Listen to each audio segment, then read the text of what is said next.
weird to be on this side of the camera, for sure. So it'll be fun to edit myself.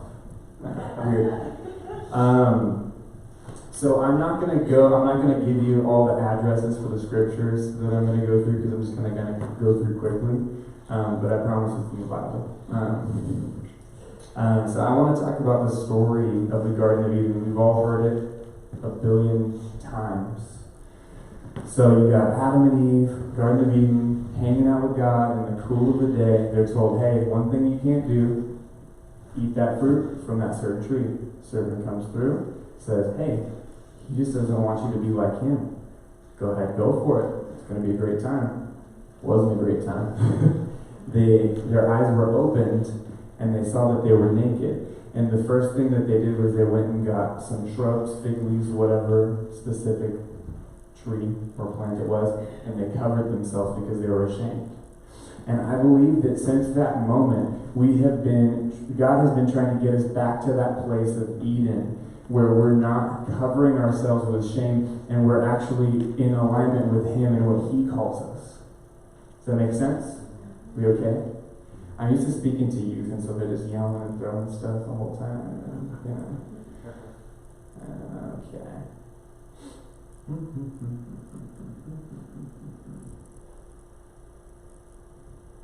Sweet. So as soon as God comes through and He's like, hey, like, what happened? Adam's like, I was her.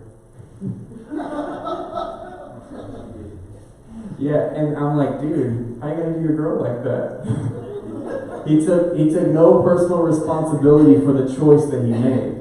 And I think oftentimes that is such a good depiction of what we do.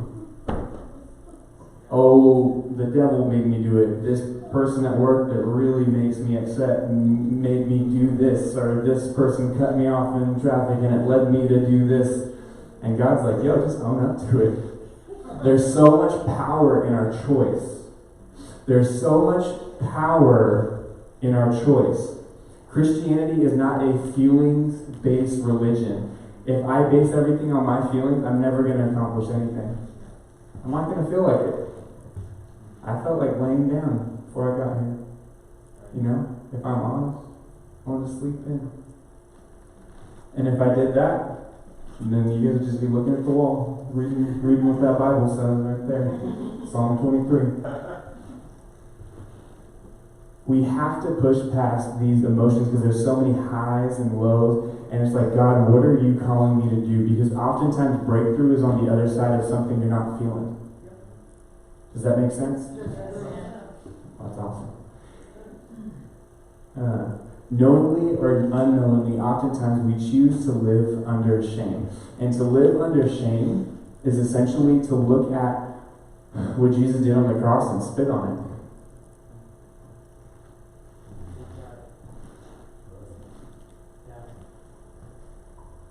Everything that He did for us, no, I'm going to live as less than. Come on.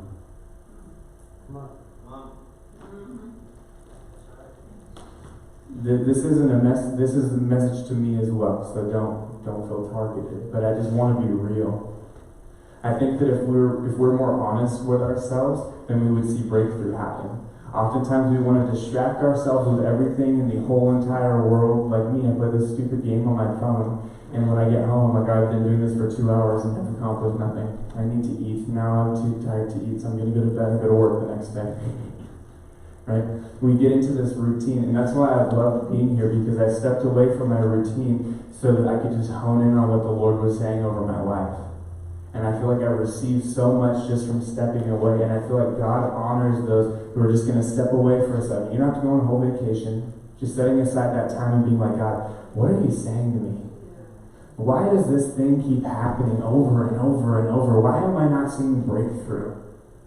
But oftentimes we hide behind shame, and we build a house in that place, so we don't even go to God with it because we're so ashamed of it. Say that 7 times fast.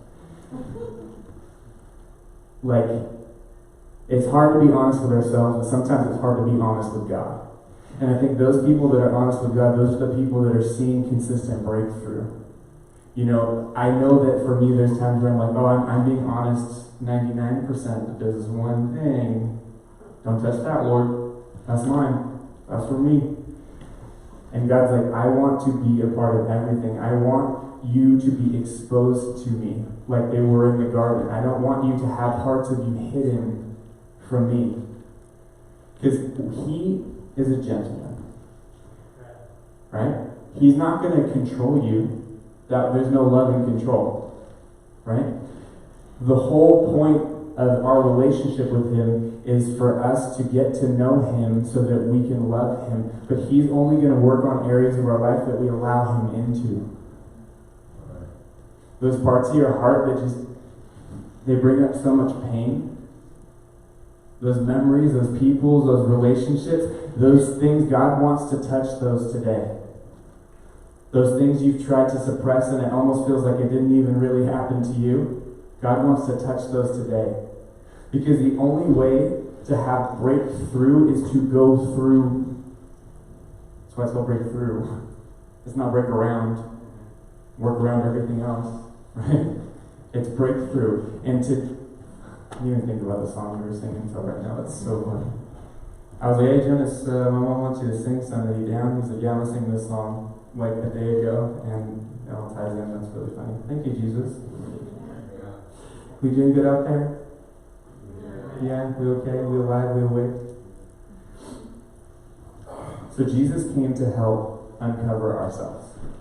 Now, what we see happening in society is that society is helping people uncover themselves.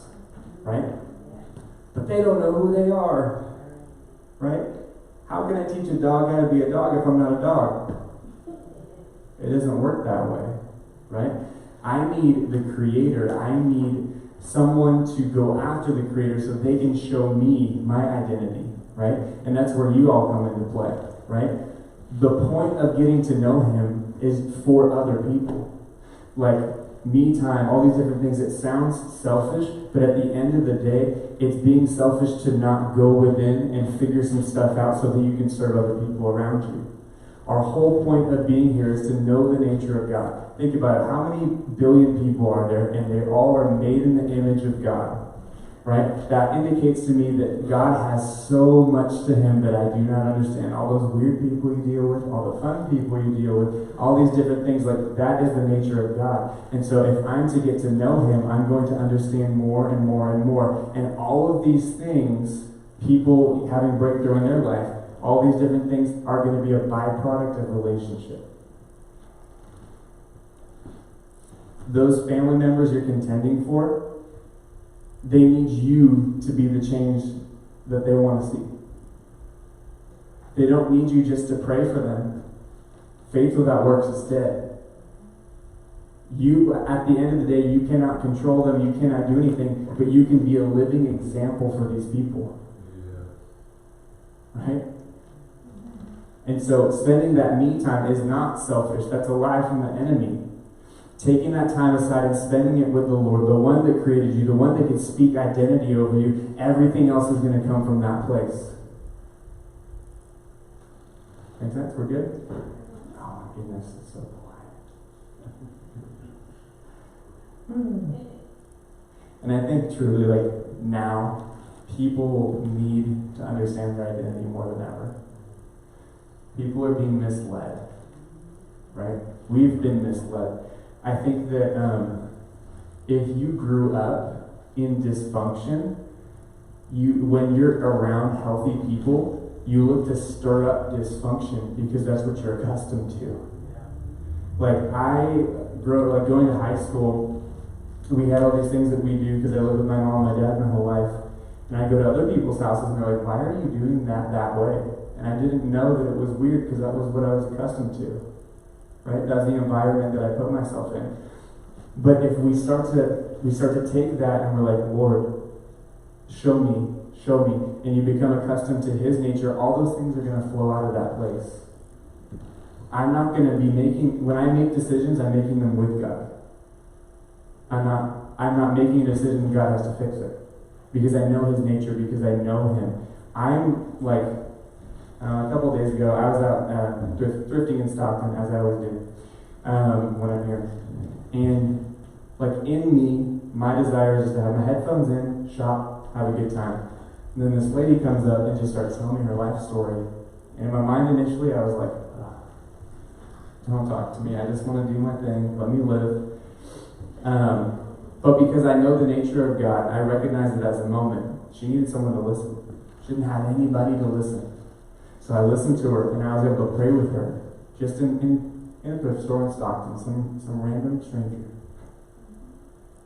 Like, that's what a life understanding the nature of God looks like. That's definitely not the pinnacle. There's way more to it than that. But at the end of the day, like, you don't need to be up here with the microphone. Like, literally, your voice is your microphone. In your workplace, in Walmart, wherever the heck you go. Like, begin to recognize that the Lord is always speaking. It says that his thoughts for us, like, outnumber the grains of sand on the earth. Holy cow, that's a lot. How does he knows the number, the number of hairs on my head. I would just shave my head, and I was looking, I was trying to count, and I lost count real quick after 2. Right? God wants to uncover us. He doesn't want us to hide behind shame. But because, going back to that whole growing up in dysfunction, because it's become so familiar, we've taken on these titles, these characteristics that aren't even our identity. I walked around for 4 years saying that I was an introvert because I just spoke that over myself over and over and over and over, because I believed, because I was running a youth group with someone else, and he was a more boisterous, outgoing, charismatic person. And so I took a backseat because I believed there couldn't be 2 powerful people in the room. That's why. So I started to believe I was an introvert. So I just started taking a backseat, stopped hanging out with people, started being at home. And the Lord's like, what are you doing, man? Like, I poured so much into you, you're hiding it from other people. And so I went through this prayer, had breakthrough. I am not an introvert. I do need to recharge my batteries, I will say that. But I'm not an introvert. But we say these things over ourselves. I remember when I was younger, I would do something wrong and be like, I'm so dumb, I'm so stupid. And I started to believe that about myself. I'm super smart, I'm not gonna lie to you. But the things that we just do and we don't realize, we're in the mirror and we're saying these things. And the Lord's like, I didn't die on the cross for you to talk to yourself that way. We're taught to kill the flesh. And I understand the principle of killing the flesh is like the worldly nature and these different things, but I'm offering you a different way. Like, God made the flesh that you're in. Right? God, when we are going without, when we are martyring ourselves for others or for God, and he never asked us to do it, he's like, what are we doing? Like, getting to know him, your nature begins to change, and you're a new man.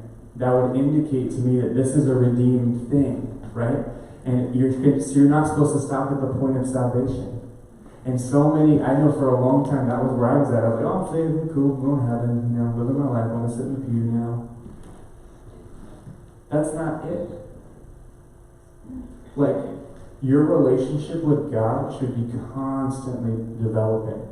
Like, there's studies that show every 5 years you're supposed to reinvent the relationship that you have with, like, your significant other or, friends and different things like that. And I think that that's why, there's a lot more reasons and a lot of nuance, but I do think that is a reason why we see so many divorces, because you hear, we grew apart.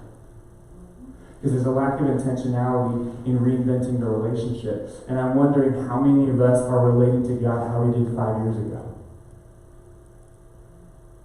We're waiting to hear him say something new, when what we haven't realized is he's speaking to us in a different way.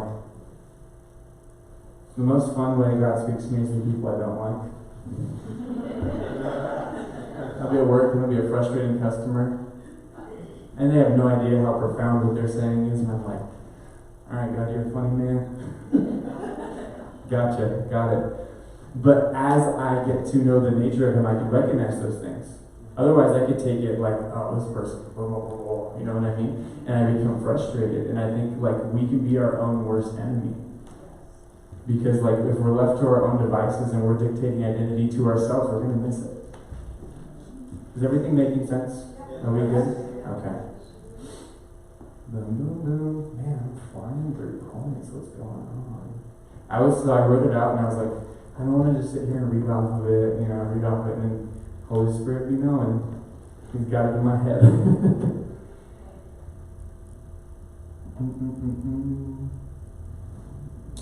Okay. So, a hope that I do have for this morning is that our perspective begins to shift into saying yes to Him. Because when you say yes to something, you're saying no to a million other things. All it takes is a yes. If I say, yes, God, I'm going to follow you, and then other opportunities come, but God's saying, hey, I want you to go here. I've already said yes to this, so that's an easy no for me. Does that make sense? And I feel like this morning, God is asking us to say yes to His plans for us. Like it says, oh my goodness, you're a pastor's kid. Joshua, maybe. I know the plans I have for you, said the Lord, plans for you to prosper, etc., etc. He said, I know the plans that I have for you. If I plan a hangout with Jonas and we're going to go eat, and then I find out he's not hungry, the plan's got to change. Right? The Lord is working with the condition that we're in, the different circumstances that we've gone through. Right? So the Lord is like, okay, this is where you're at. I just need you to say yes so that I can get you where we want to go. Because I have a plan, but you have free will. And there's Banning Leacher. He's like started Jesus Culture, I think.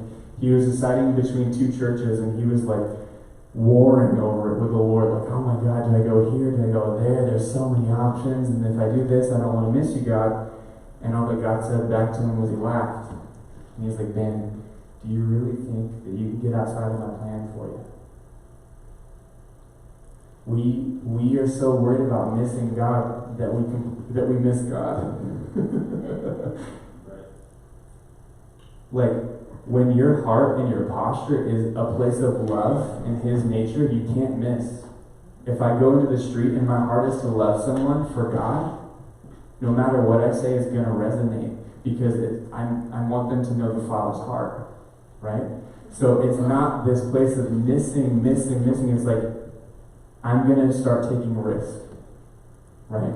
And as I get to know Him, the risks become larger and larger. Hey, move to San Diego where you don't know anybody and you're going to go start a youth group from scratch. Oh, hey, move back to Dixon for the pandemic and, figure your life out. I'm like,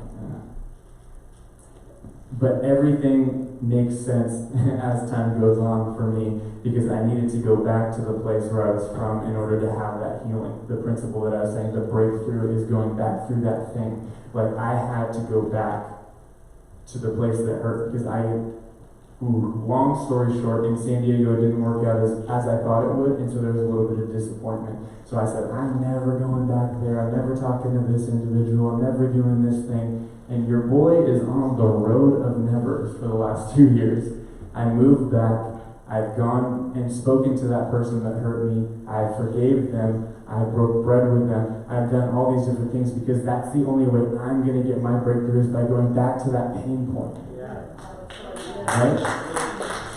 That's what growth looks like. Those things that we're avoiding is God's like, I'm right behind that, dude. Just come over here. I've got you. It's not going to be as hard. This conversation you need to have is not going to be as hard as you think. You built it up in your head for so long, and you haven't even asked me how it's going to go. Right? You ever have conversations with people in your head just makes you more mad? I used to do that all the time. And then you talk to them and you're like, I don't know why I'm so upset with you right now. We're good? Yes. Cool. Hit that point. Let's go. And then following the nature of God. As I understand Him, I understand what He likes and what He does not like. Right? I can literally do anything I want. If I wanted to run my car off the road right now, I could. I have the capability of doing anything. Right? But I don't do certain things because I want to protect His heart. Because it is a relationship. Right? If David doesn't like scary movies, not taking him to scary movies. We're going to go see a different movie because that's what would connect me and David, right? So if God's told you, hey, this hurts my heart, maybe don't do it. Right? It's as simple as that. It's not this thing of, now I'm a Christian and I'm restricted, I can't do this, I can't do that, I can't. No, you are choosing because there's so much power in your choice. And the more that you understand Him, the more that those choices are going to become easier and easier, and it's a snowball effect. And then people are like, oh my gosh, what is happening in this person's life? I need whatever's on them. That's my prayer when I leave my house every day. God, just let people recognize what's on me and that it's you. Right? There's nothing I can do to get anybody in heaven or to motivate them or go anywhere. It's all because of Him and me understanding His nature and becoming more like Him. Because He's inside me. And I'm sure He's inside all of us. Fingers crossed. If not, we'll get a chance later. And the thing about the Garden of Eden and them being ashamed and naked and all that kind of stuff. Never thought I'd say naked in church, but our understanding is that they were naked, but their understanding prior to eating the forbidden fruit wasn't that they were naked, right? Their identity was just dictated through God, right? There was nothing wrong. They were completely vulnerable with God. They were just, everything was hanging out, for lack of a better way to put it, right? It was just all there. There was honesty. Because it says they would walk in the cool of the day. Like, the God who created the entire universe, right, is like, hey, I'm going to kick it with Adam. I want to see how he feels. Oh, he just named a rhino yesterday. That's so sick. And God wants us to come back to that place of vulnerability with Him. And I think that part of that too is finding people that you can trust, leaders in your life that you can be vulnerable with. Right? It starts with you being vulnerable with yourself and recognizing, oh, hey, I need to be vulnerable. Right? Hey, God, this is something that's going on. Let's be vulnerable. And then sharing it with other people. That's what church is about. Church isn't about just having a bunch of people in here singing, talking about the football game and the weather. Right? It's like the saints coming together. It's you guys encouraging each other. It's you guys building each other up. Like, when I was in high school, and I was like 4 services a week, I was a psycho. But my prayer going into the service is like, God, if you don't have something for me, fill me up to give something to someone else. And I think if we all came to church with that mindset, that we have something to give, because you guys all do, whatever lie you just heard in your head, you do, okay? The people sitting in these pews, they need you. They need you to know who you are so that you can speak to them from the place of their identity. Because your actions are not your identity. Right? What God calls you is your identity. And then as you begin to understand Him, those actions will shift. You'll be like, why am I being so nice all the time? I got to pay the highest compliment at work, not to just, be like, oh, I'm the best. I definitely have things going on in my life. But this little girl that comes in, I could hear her from the door, and she's like, oh, that's the nice guy in the register. And it was me, and I was like, yes. Like, that's something, because I was not as nice when I worked at Starbucks, okay? And so that's something I've been working towards, is like being the nice guy. Because that's the nature of God. That's the fruit of the Spirit. That's what I have to operate from. Anything that I'm letting into my life, like, okay, is this in the fruit of the Spirit? Oh, no.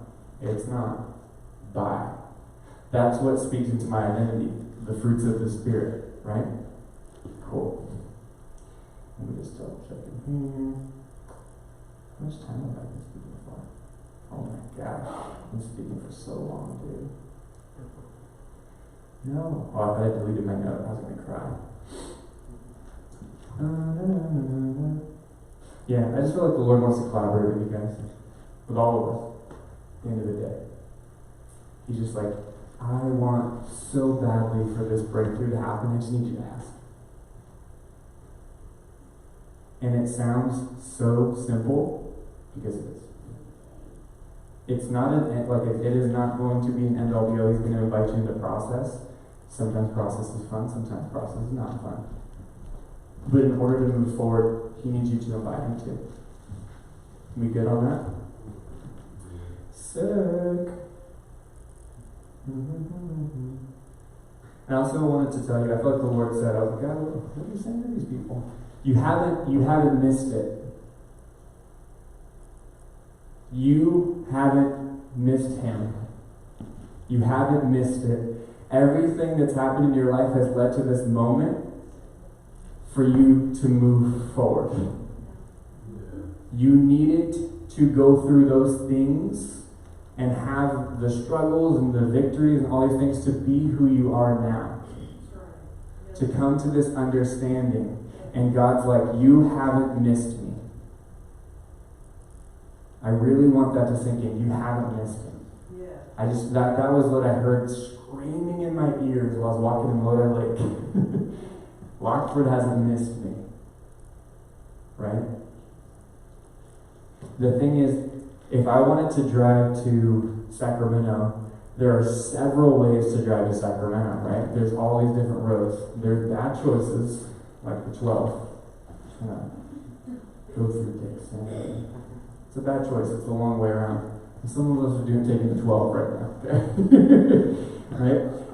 All these roads lead to the same place. So your journey may not look like how you think it is in your mind, but you haven't missed God. It just hasn't looked how you thought it did. The Lord is like, you haven't missed me. You are on the right track. You're exactly where you need to be. Everyone that is in this service is here specifically to hear what the Lord is saying today. Holler. So, back in the day, early 1900s, there was, I guess automobiles were coming out. I don't know. I was born at the end of the 1900s. Not that any of you were born then. Automobiles were coming out, and it was new. It was a luxurious thing. It wasn't a common thing that everybody had, right? And so there's this dude, he's driving, it's a rainy night out, and as he's driving, his car stops working. So he pulls off to the side of the road, well, what was, a semblance of a road, probably a dirt path, and he's trying to fix it, and he sees these headlights coming, and he's like, that's so weird, because it's not common for everybody to have cars, so he's like, oh, that's interesting, okay. And the guy comes up, and he's like, hey, do you need any help? You're stuck, it's raining, what can I do to help you? And he's like, it's okay, I don't need you. And the guy offers his help, and he's like, no, like, it's totally fine, like, I understand how it works, like, can I help you? He's like, no. And he asks him a third time, he's like, just leave me alone. And so the man leaves him there, and the man was Henry Ford, who had pulled over. If anyone would know how to fix that vehicle, it was the one that made it. Right? And how many times are we like, no, God, I got it. He made us. He knows what we need. He knows the words that we need to hear. He knows what makes us tick because he knows our identity before we do. So this morning, I am closing, by the way, whoever needs to know that. This morning, I really want to reflect on that story. I want to stop being the guy who's struggling, who doesn't know how to fix the engine, but is so prideful or so ashamed that this is happening that he won't allow help from God, from those people that love you. I just feel like the Lord is like, I want today to come in and do a work. I want to break off any shame. I want to break off any false identity. And I just want to set people up for success. I feel like a lot of you have felt, we're getting into prophetic now. I feel like a lot of you have felt like you plateaued. Is this it? I felt that way so many times. I'm like, God, is this it? Is this as far as we go? Come on, God, there's got to be more than this. Come on, you speak to me, but come on, let's go. God is here to reveal the next steps.